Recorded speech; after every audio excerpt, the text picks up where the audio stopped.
I think you need a Gold Cup horse to win a national nowadays. I heard yesterday they're calling it soft heavy on the Grand National course, so more rating the better still. If it's nearly unraceable by next Saturday, that'll be perfect for him. There was a lad called Tom that looked after him before me, and as he left I said, "Oh, can I have that one?" And yeah, I've had him since he was 4, so since his start of his racing career. This season, where he's actually come good again, and then he, won the Welsh National.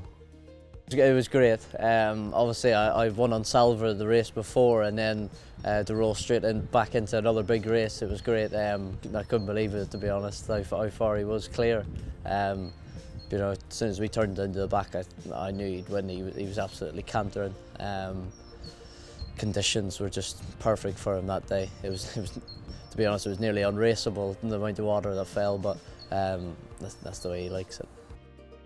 Both times Chepstow was fantastic. I didn't expect him to finish so well either time, but it's just such a buzz. Like, a lot of stable staff, we spend more time with our horses than our families, so it's just like you see them every day, you spend every morning with them, you groom them every day, like they're your mates, like you love them like family. I'd be lost without my horses, so it means the world to just see them run like that, like incredible. Like, I would never have believed he would have done that.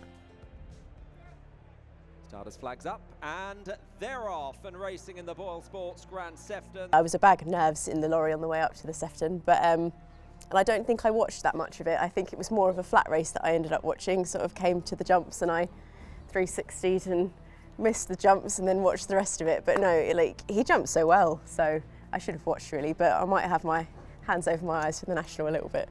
It was a small enough field that day, and it was actually heavy ground that day, so it was actually perfect for me. First time over them fences. Everything happened so slow rather than in a big field like the Grand National.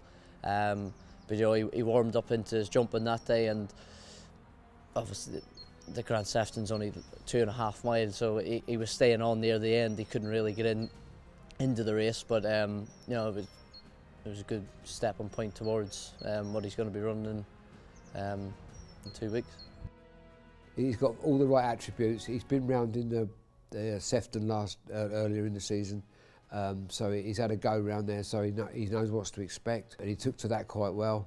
I've done what I think is right to train him. Obviously, he ran the Gold Cup the other week, and he needed that run to get him back on, because he hadn't run since the 26th of December. That was the main reason why I let him run there, because the ground was fine for him, and I did feel like when he ran at Liverpool the first time this year, I did feel he wasn't quite switched on to the job. The one very important thing is he's got to have soft ground. When it's nearly unraceable, he comes into his own. So hopefully Caoilin will be back.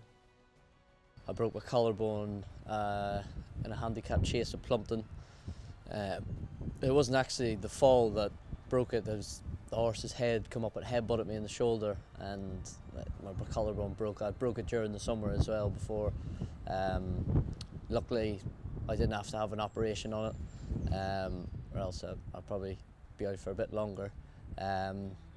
But luckily it's healing up well now, and hopefully I get the all clear at the end of this week, and I should be fit to ride 3 or 4 days before the big one. Never had a national horse before, so I wouldn't tell you what a national horse is built like, but he's got all the right attributes. What's a Gary Moore celebration like? I don't know. We'll worry about that if we need to, but yeah, no. Not much of a party animal personally. Champagne? I'd love a glass of champagne, yeah, that'd do. I don't know, I'd probably go to a beef, so I would. I don't know if my boss would like that, but I'll have to wait till after sundown, but I don't know, we'd have some celebrations here anyway.